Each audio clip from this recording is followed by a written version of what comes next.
I think the greatest terrorist threat to the homeland is the homegrown violent extremist. FBI Director Christopher Wray spoke to the Senate Judiciary Committee on July 23rd about the growing threat on American soil, saying the FBI is most concerned about lone offender attacks, primarily shootings.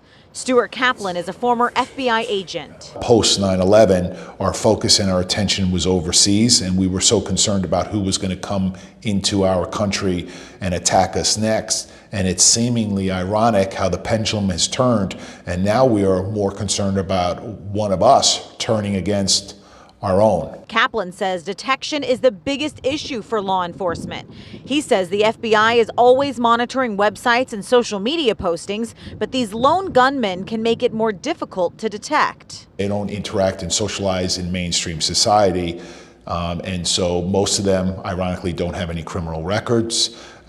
They don't necessarily communicate via cell phone because they don't have groups of friends. They don't socialize. And so from a law enforcement's perspective, it's hard to pick up on those red flags. The killing rampage Saturday in El Paso, Texas, left 22 dead and more than 24 injured. 13 hours later, a man shot and killed 9 people, including his sister, in Dayton, Ohio.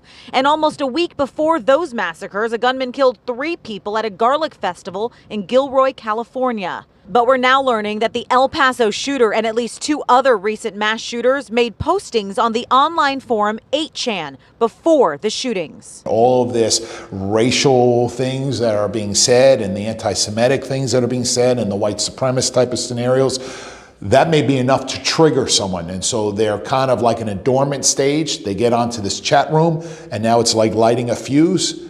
And all of a sudden we have this scenario play out, which is what we saw in El Paso and Dayton.